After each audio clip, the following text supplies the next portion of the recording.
LaBelle. I'm with Global Military Affairs from Amazon, and I'm here with our September grassroots recipient, Warriors and Walleyes. Can both of you say your name and a little bit about yourself? Well, I'm Lance Peterson. I'm the CEO of Warriors and Walleyes Outdoors.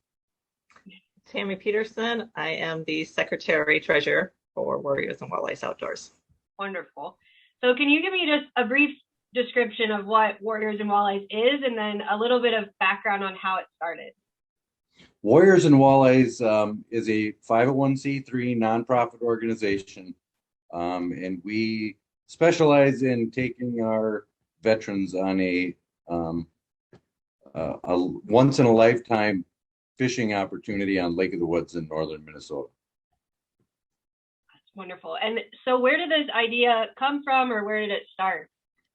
Well, in 1991, the first Minnesota KIA was a couple years ahead of me in high school, and his name was Stephen Bentzlin.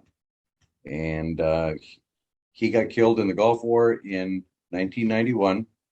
And I made a comment to one of the pallbearers or the honor guard Marines that were here. He was from New Jersey, and I wish I would have gotten his name, because I'd have loved to see him participate in this.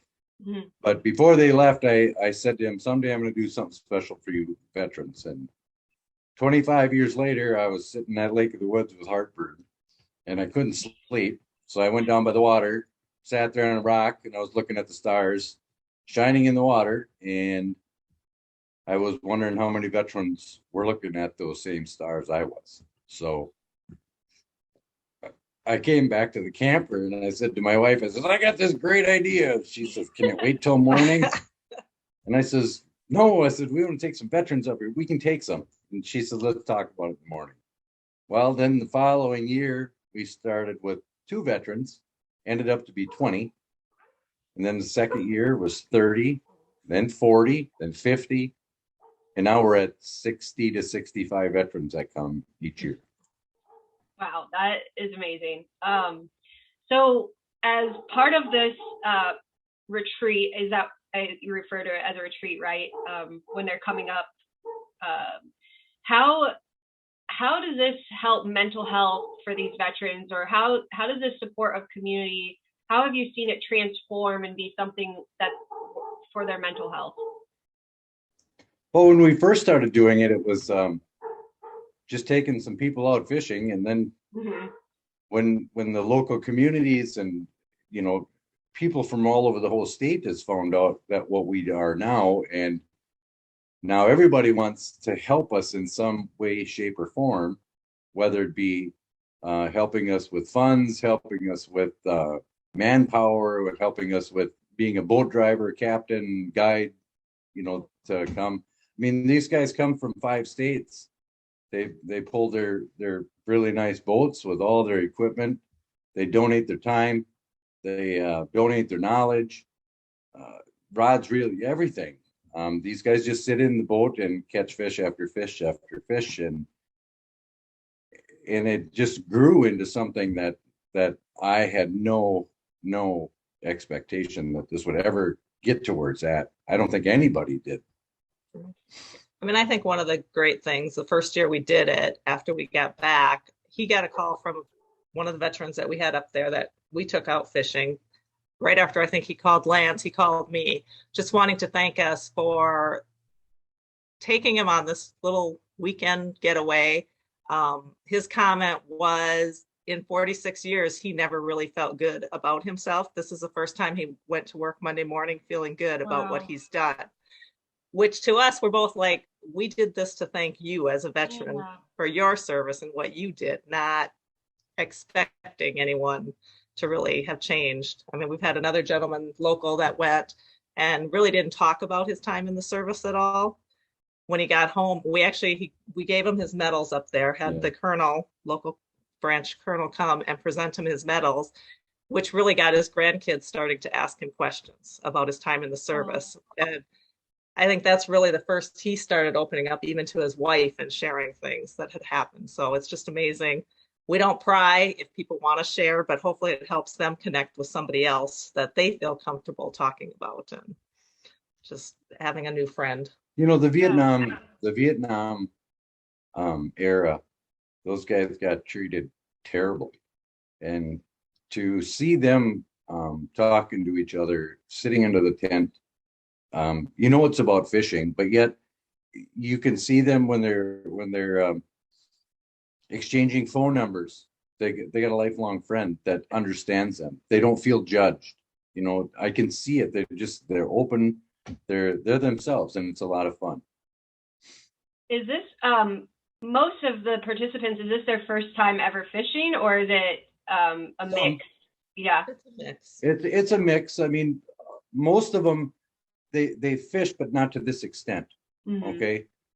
One of the guys that I have that come up with us, or actually, no, one of them, he's one of the professional walleye. He's on the what do they call it? The National Walleye Tour. He just got done fishing out in Dunsburg, Ohio, or New York. Dunkirk, that's where it was at. And he finished 6th. Wow. Okay. I mean, he finished 6th place out of 100 and whatever boats there were there. So he's one of my guides that come up there. He wouldn't miss it for the world. The only way he misses it is if they have a tournament that weekend and he just can't do 2 of them. You know, he can't do 2 things. But that's how good these guys are at this. So the level that we're taking them fishing is another level than going to the local small lake and catching a few panfish. I mean, one year there was 13 walleyes that went to the taxidermy. Wow. That were over 28 inches up to 31 inches. That's so not every year, but not every year, but I mean, there's usually a couple each year. But there's usually a couple, but that was pretty good. Crazy that year. But yeah. I mean, it was awesome. I had a Marine in my boat, and he catches a 28-inch fish in my boat. Right? It was over 28. I said, if you want to mount it, Pete, you can mount it. He says, my wife's going to kill me, but I'd love to have that. He said, I've never caught a fish that big. Well, the next day we put him in with another guy. He goes up on the north end of the lake, like 20 some miles away from where we were at. He catches one that was 30 inches. So now he had 2 of them mounted. It was like, your wife's going to love you, but whatever. Yeah. You know, that's the beauty of it. You know, I had a really good friend of mine. He's from right at the border of Iowa and Minnesota. He was a chief master sergeant in the Air Guard out of Duluth. Okay. And him and I were walking by the tent one day, and there's, 150 people under that tent, and they're all talking, laughing, joking. Just, it's amazing to hear it. He grabs me by the shoulder and he says, Lance, listen. I said, listen, I'm busy. I said, I got stuff to do here. He said, no, I want you to take a moment and listen. And so I stopped, and I'm hearing all these people. He says, you hear that? And I says, yeah. He says, you guys created that.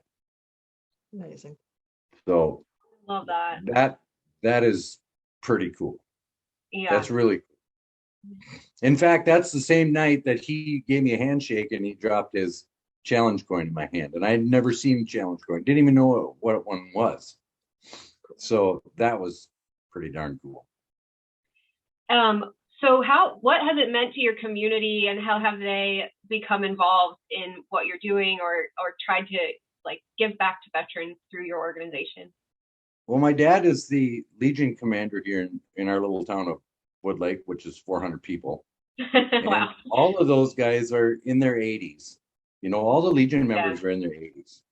And they used to have what they call a veterans supper. It was always the Saturday before Veterans Day. So they quit doing it because it's a lot of work. I mean, it's a ton of work. So I went to one of the Legion meetings one night and I asked them, I said, can we start the Veterans Supper back up? And we'll have it the same Saturday before Veterans Day, just like you guys did it. But we want to do it as a fundraiser. Okay. So we have Jenny O'Turkey gets involved. I mean, they're huge turkey throughout the whole nation. They donate us all the turkey, and then the mashed potatoes and the stuffing. There's a local veteran that makes all the stuffing, 2 big roasters full of stuffing. So we do that in order to raise money for just this event. And it's in the community, even during the pandemic, the local farmers, they would send their wives in to town. They would call us and we'd do the meal. They would take them to go for the guys out in the fields. I mean, that's how much people want to support what we're doing. I love that. It's really awesome. Is there anything final that you'd like the public to know about the work you're doing, and or if there's one thing that you'd like everyone to remember about Warriors and Walleyes, what would that be? Oh, that's a tough one. Come on, honey. I mean, I just think our objective, our mission is to thank the veterans. We did not serve, both of our fathers did, but it's just a way for us to thank those that are willing to help us have the great nation that we do and the freedom that we have here. Yeah, we couldn't fish without them. That's the way it is. Yeah. Just couldn't do it. That's great. So it's an awesome opportunity to meet a lot of different people, and they come from all over. I mean, we've had them come all the way from California, Ohio, Nebraska. We've had them come from all over. So it's really, really cool. But one thing that we just got that we're pretty proud of is we have our own website now. It's warriorsandwalleyes.org, right? I think it's .org. Awesome. We'll share it. There on that website, any veteran can apply to come on this trip with us. Oh, great.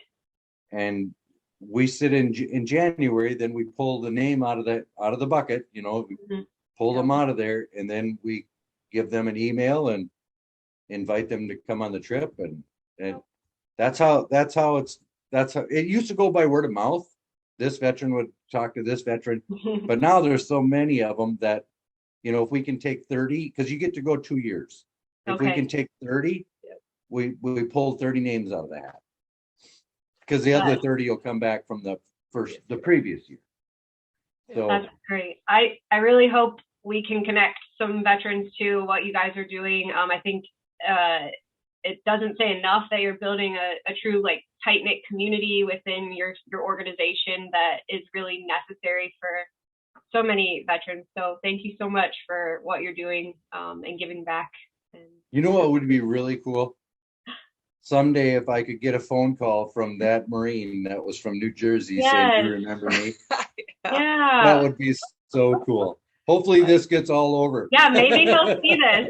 He'll see your face. Because whoever that Marine was would never forget Woodlake, Minnesota in 1991. Yeah, 400 people. Yeah, that would be really cool if that came out of this. That would be awesome. That would be really cool.